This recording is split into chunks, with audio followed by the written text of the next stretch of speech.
চলে এলাম একটা ছোট্ট রেসিপি নিয়ে। জানি এই রেসিপিটা সবার বাড়িতেই হয়, তো আমার মনে হলো এটার উপর একটা ছোট্ট ব্লগ করি, তাই করছি। আজকে সানডে, তো একটা স্পেশাল মেনু করছি, সেটা হচ্ছে চিকেন বিরিয়ানি। তো আমি 1.5 কেজি চিকেন নিয়ে নিয়েছি।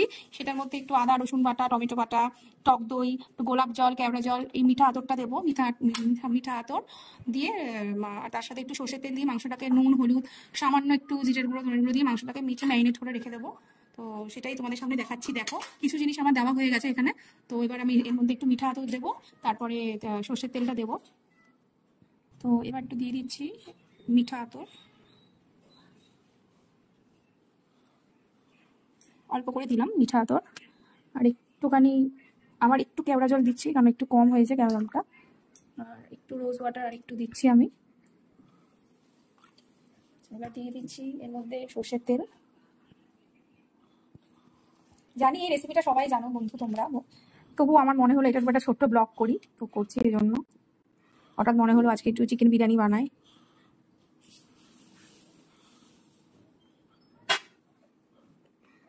দিয়ে দিলাম তেল। এবার দেবো হচ্ছে নুন, স্বাদ মতো নুন দেবো। নুনটা যে যার পরিমাণ মতো দেয় সবাই, তো নুন দিয়ে দিচ্ছি। আমি একটু সামান্য একটু মিষ্টি দিই, কারণ একটা টেস্ট, নুন আর মিষ্টিতে যে একটা টেস্ট আসে না রান্নায়, সেটা দিচ্ছি একটু সামান্য। আমি চিনি ইউজ করি না, চিনিটা আমি আমাদের বাড়িতে কেউ আমরা খাই না, একমাত্র একটু চায়ে যদি খাওয়া হলো। আমরা গুড়টা বা মধুটা ফেভার করি, তো ওটাই দিই। সামান্য মিষ্টি দিলাম।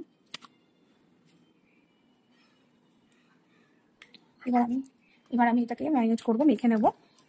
ভালো করে মেখে নিতে হবে, যাতে মাংসের গায়ে সবকিছু ঢুকে ঠিকঠাক।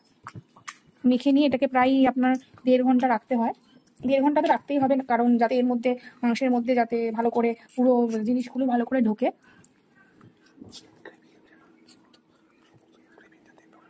সমস্ত ইনগ্রিডিয়েন্টস গুলো যেন এর মধ্যে যায়, এই জন্য ভালো করে ম্যারিনেট করতে হবে। মাংসের পিসগুলো যেহেতু বড় বড় থাকে, সেগুলোকে একটু যদি দোকান থেকে হোক বা ছুরি দিয়ে নিজেরাই বাড়িতে একটু যদি চিড়ে নেওয়া যায়, খুব ভালো হয়। তাতে ভালো মতো মশলাটা ঢোকে আর কি এর ভেতর। জানি রেসিপিটা সবাই তোমরা জানো বন্ধুরা, তবু আমি আমার মতো করে করছি। আমি এইভাবেই করি, অনেকে এক একজন এক এক রকম করে, তো আমি এইভাবে করি বলে রেসিপিটা তোমাদের সামনে তুলে ধরলাম। মনে হলো এটার উপর ছোট্ট ব্লগ করি, একটা স্পেশাল রান্না যখন করছি।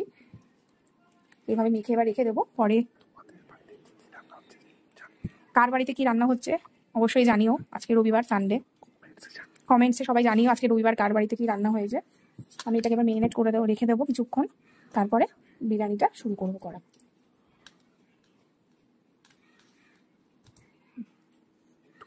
একটু পরে আবার আসছি, বিরিয়ানিটা যখন শুরু করবো আমার একটা ব্লগ নিয়ে আমি আসছি। এটা এখন আপাতত করা থাক। ওকে, বাই, টাটা। মাংসটা ম্যারিনেট করার পর ম্যারিনেট করে ফ্রিজে রেখে দিয়েছিলাম। এবার ফ্রিজ থেকে বার করে মাংসটা এখানে রেখেছি। এবার আমি কড়াইতে একটু আলুটা ভেজে নিচ্ছি, একটু আলুটা নেড়ে নিচ্ছি। আলুটা নেড়ে নিয়ে নামিয়ে নেবো। ভাজা ভাজা হয়ে যাচ্ছে আলুটা, একটু লাল লাল করে ভেজে নিলাম। বিরিয়ানির আলুটা একটুখানি প্রেশারে সিদ্ধ করে নিয়েছিলাম আলুটা, সেটা ব্লকে দেখাইনি। সিদ্ধ করে নিয়েছিলাম, একটু হলুদ দিয়ে সিদ্ধ করে নিয়েছিলাম। দেখো হয়ে গেছে আলুটা আমার ভাজা। এবার আমি আলুটা এই প্লেটটায় নামিয়ে নেবো।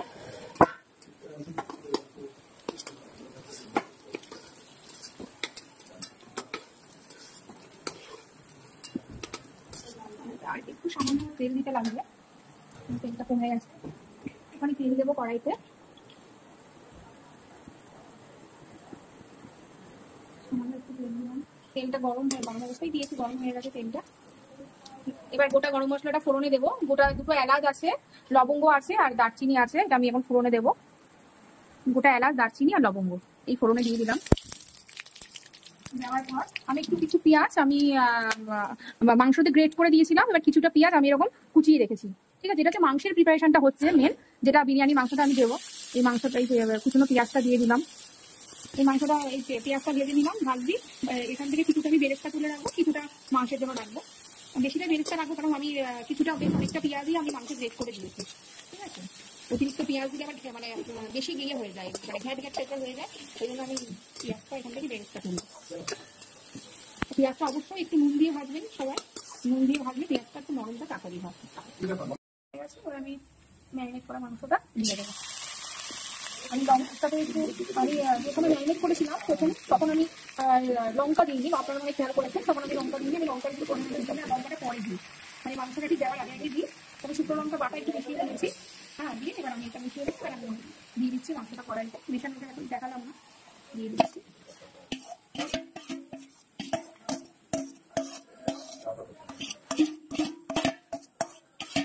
করে আমাকে দিয়ে দেবেন সবাই।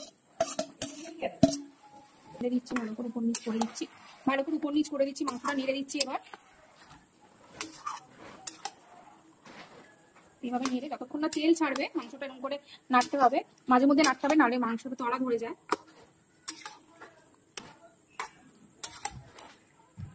বিরিয়ানির মাংসটা রান্না করা কমপ্লিট হয়ে গেল, এবার নামিয়ে ফেলবো। তেল ছেড়ে দিয়েছে কোথায় গেছে। বিরিয়ানির মাংসতে সাধারণত জল দেয় না, আমি সামান্য একটু জাস্ট যেটাতে মাংসটা ম্যারিনেট করেছিলাম সেটা দিয়ে একটু জল দিয়েছিলাম। এবার আমি নামিয়ে ফেলবো মাংসটা, এরপরে বিরিয়ানিটা বসাবো। প্রথমে ভাতটা বসাবো, চালটা বসিয়ে পুরো ভাতটা হবে, তারপরে সেটা সুন্দর করে সাজাবো। এই মাংসটা নামিয়ে ফেলছি।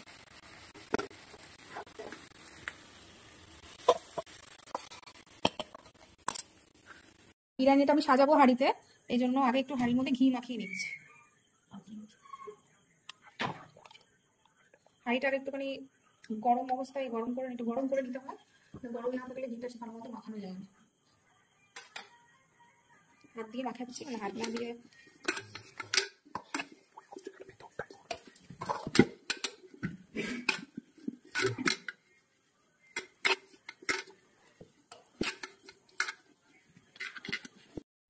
প্রথমে একটা স্তর করছি। প্রথমে একটু ভাত দিয়ে নিচ্ছি, সারিয়ে নিচ্ছি। প্রথম স্তরে 4টে আলু দিলাম। এবার দেবো মাংস,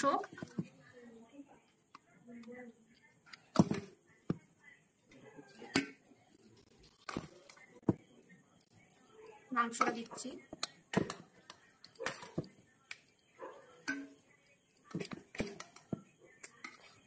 প্রথম স্তরে 4 পিস মাংস দিলাম, 4 পিস আলু দিলাম, 4 পিস মাংস 4 পিস আলু দিলাম। এবার এই দুধটা তৈরি করেছি, দুধের মধ্যে মিঠা আতর দেওয়া আছে, কেওড়া জল, গোলাপ জল এগুলো দেওয়া আছে। আর এটা এবার এর মধ্যে দিয়ে, আমি ফুড কালার ইউজ করি না, কোনোদিনও পছন্দ করি না ফুড কালারটা।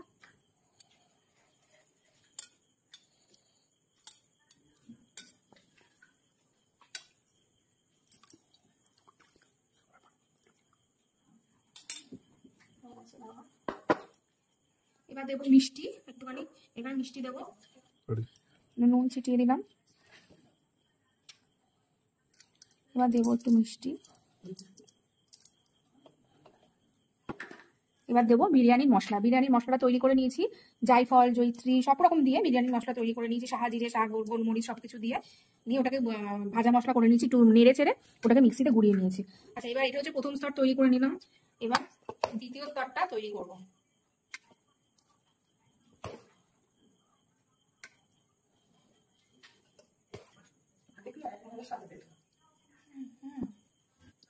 আচ্ছা, এবার এটা আরেকটা স্তর তৈরি করেছি। প্রথমে একটু দুধটা দিয়ে দিচ্ছি,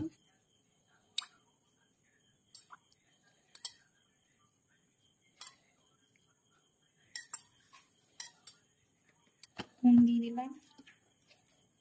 এবার আবার একটু মিষ্টি, মানে মিষ্টি মানে একটু চিনি ছড়িয়ে ছড়িয়ে দিচ্ছি। এবার আলু সাজিয়ে দিচ্ছি, 4টে আলু সাজিয়ে দিলাম। এবার মাংস দিয়ে দেবো।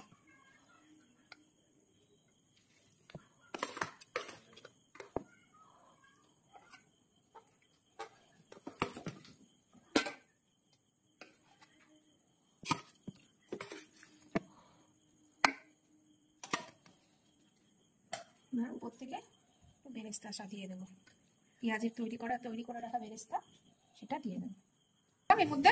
ঠিক আছে, এই লাস্ট উপর থেকে এবার ভাতটা সাজিয়ে দিয়ে দেবো।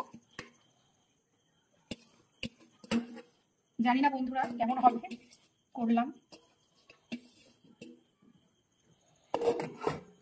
এবার উপর থেকে বিরিয়ানির মশলা, আবার একটু নুন, আবার একটু নুন, মনে হচ্ছে নুন লাগবে, দেখছি আমি। একটু মিষ্টি, অল্প করে আরেকটু নুন দিচ্ছি, মনে হচ্ছে একটু কম হতে পারে। আচ্ছা, এবার একটু বিরিয়ানি মশলা দেবো।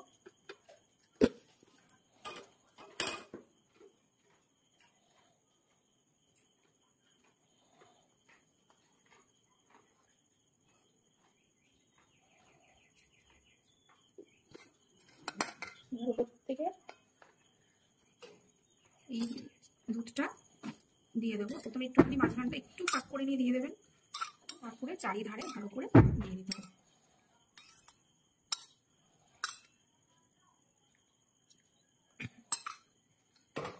মাস্ট বেরেস্তাটা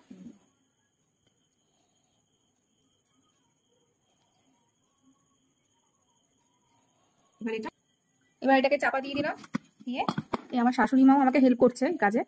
তা উনি ওই আটা দিয়ে, আটা মেখে রেখেছিলাম, ওটা দিয়ে মা মুখটাকে আটকে দিচ্ছে ভালো করে, হাঁড়ির মুখটা ভালো করে আটকে দিচ্ছে, যাতে মানে ইয়েটা ভাপাটা বাটা যেন বেরিয়ে না যায়। ভালো করে আটকে দিতে হবে এইভাবে।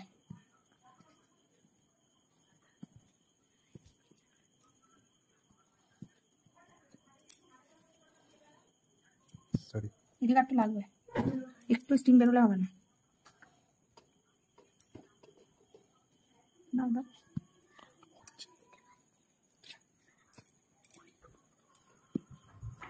এদিকে লাগবে, এখানে কাট হয়ে গেছে।